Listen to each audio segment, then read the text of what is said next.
Hi food lovers, மீண்டும் உங்கள் அத்தனை பேரையும் லக்ஷ் போஜனாவிலே சந்திப்பதில் மகிழ்ச்சி. இன்னைக்கு என்னன்னு கேட்டிங்கன்னா, என்கிட்ட சொரக்காய் வச்சுருக்கேன். இதை வச்சு ஒரு ஆந்திராவில் சொரக்காயை காரலுன்னு செய்வோம். காரல்னா அவளை பொறுத்த மட்டுக்கும் நம்மளை பொறுத்தவங்க வடை, அந்த மாதிரி ஒரு டிஷ்ஷு. எண்ணெயில் ஷாலோ ஃப்ரை பண்ணலாம், டீப் ஃப்ரை பண்ணலாம், இல்லை நீங்கள் அடை மாதிரி தட்டியே எடுக்கலாம், உங்கள் விருப்பம். இந்த சொரக்காயை வச்சு ஒரு வடை கரன்னு ஈவினிங் டைத்தில் ஒரு ஸ்நாக். வாங்க எப்படி செய்யலான்னு பார்க்கலாம்.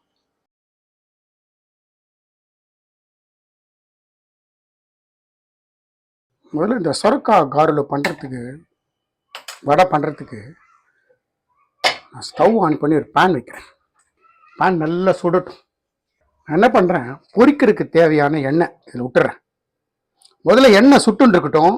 எண்ணெய் சுட்டுன்னு இருக்கிற நேரத்தில் நம்ம அங்கே அந்த வடைக்கு தேவையான மாவு பிசைவோம். இந்த மாதிரி எண்ணெய் விட்டுருங்க. நான் ஃப்ளேம் லோ டு மீடியம் வச்சுருக்கேன். எண்ணெய் நல்லா சுட்டுன்னு இருக்கட்டும். என்கிட்ட சொரக்காய் வச்சுருக்கேன். சொரக்காயை நல்ல மீடியம் சைஸ் ஒரு பாதி சொரக்காய் தோலெல்லாம் சீவிட்டு இந்த மாதிரி துருவி வச்சுருக்கேன். நான் இந்த சொரக்காய் துருவினது இது 250 ml. இதில் 2 கப்பு எனக்கு 2 கப்பு சொரக்காய் துருவினது. இலசாக இருக்கிறதா பார்த்துக்குங்க, முத்தினதாக வேண்டாம். இந்த 2 கப்புக்கு 1.5 கப்பு அரிசி மாவு. இதில் 2 கப்பு 1.5 கப்பு அரிசி மாவு. இந்த அரிசி மாவையும் மெஷர்மெண்ட் பண்ணி வச்சுருக்கேன். இதையும் சேர்த்துறேன். ரோஸ்டட் ஜீரா பவுடர் வச்சுருக்கேன் கொஞ்சம். 3 பச்சை மிளகா, ஒரு துண்டு இஞ்சி மிக்சியில் போட்டு அடித்து வச்சுருக்கேன். அது கொஞ்சமாக கருவேப்பிலை, மீடியம் சைஸ் ஒரு வெங்காயம் ஃபைனாக சாப் பண்ணியிருக்கேன். ஒரு 2 டேபிள் ஸ்பூன் வேர்க்கடலையை இந்த மாதிரி மிக்சியில் போட்டு வறுத்த வேர்க்கடலை அடித்து வச்சுருக்கேன். ஒரு 2 டேபிள் ஸ்பூன் ஊற வச்ச கடலைப்பருப்பு. இந்த டிஷ்ஷுக்கு தேவையான சால்ட்டு. இதில் ஒரு டீஸ்பூன் வெள்ளை எள்ளு. இப்போ இது எல்லாத்தையும் இந்த சொரக்காயில் இருக்கிற தண்ணியிலே பேசுங்க. தேவைப்பட்டால் தண்ணி சேர்த்துக்கலாம்.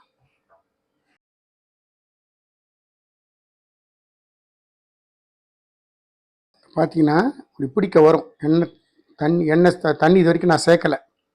இருந்தால் கூட இப்படி வரும். பட் இருந்தாலும் நான் ஸ்லைட்டாக கொஞ்சம் தண்ணி தெளிச்சுக்கிறேன்.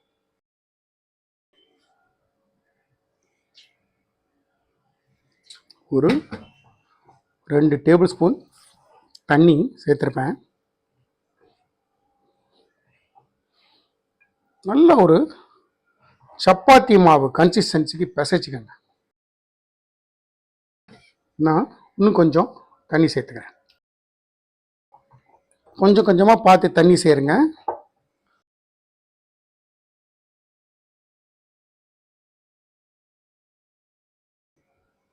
ஸ்டேஜில் இன்னொரு 1 ஸ்பூன் தண்ணி.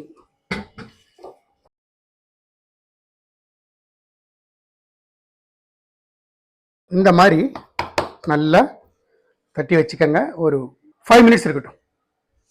இப்போது பாத்திரத்தில் தண்ணி வச்சுட்டுருக்கேன். இதை எடுங்க. இதை ஒரு மூடி போட்டு வைங்க.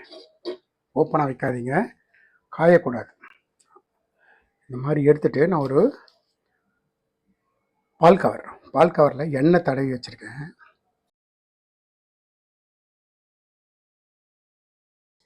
தொட்டுட்டு இப்போது நம்மளோட எண்ணெய் சுட்டுருக்கு. இது இப்படியே எடுத்து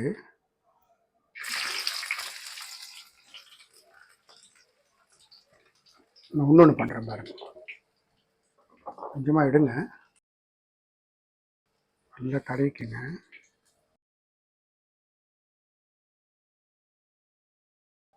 தண்ணி தொட்டுட்டு, தண்ணி ரொம்ப கையில் இருக்க வேண்டாம். ஈஸியாக நமக்கு தட்டுறதுக்கு ஏற்ற வரைக்கும் தான் தண்ணி.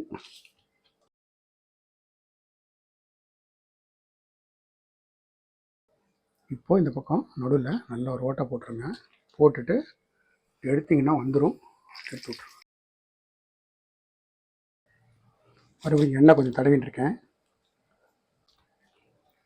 லைட்டாக தண்ணி.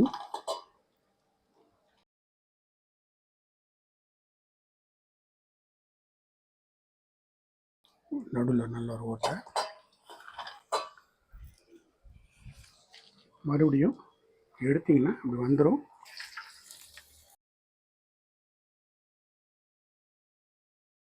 இப்போ இதை இந்த மாதிரி நல்லா பிரட்டி விடணும்.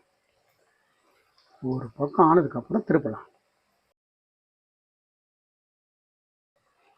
நல்லா கோல்டன் கலர் வரணும். அது வரைக்கும் பொறுமையாக குக் பண்ணு.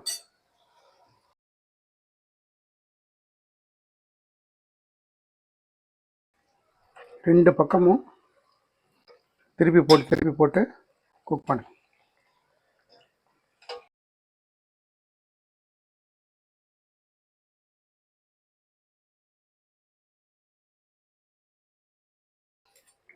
பார்த்தீங்கன்னா நம்மளோட சுரைக்காய் வச்சு செஞ்ச ஒரு வடை தயார்.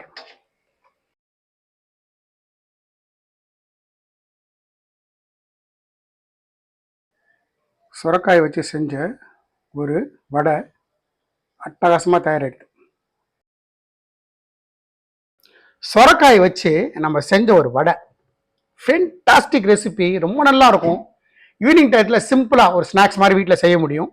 குழந்தைங்க ஸ்கூல்லே வந்தால் ஹெல்த்தியாக அது மாதிரி செஞ்சு கொடுக்க முடியும். நான் என்ன மாதிரி இன்க்ரீடியன்ஸ் போட்டு எப்படி செஞ்சனோ அதே மாதிரி செய்யுங்க. எனக்கு கிடைச்ச எக்ஸ்ட்ரா ரிசல்ட் உங்களுக்கும் கிடைக்கும். இந்த வீடியோ பிடிச்சிருந்தா லைக் அண்ட் ஷேர் பண்ணுங்க. உங்கள் ஃபேமிலி அண்ட் ஃப்ரெண்ட்ஸ்க்கு வந்து ரெக்கமெண்ட் பண்ணுங்க. மறக்காம நம்ம சேனல் வந்து சப்ஸ்கிரைப் பண்ணுங்க. அப்படி சப்ஸ்கிரைப் பண்ணும்போது பெல் ஐக்கானை கிளிக் பண்ண மறந்துடாது.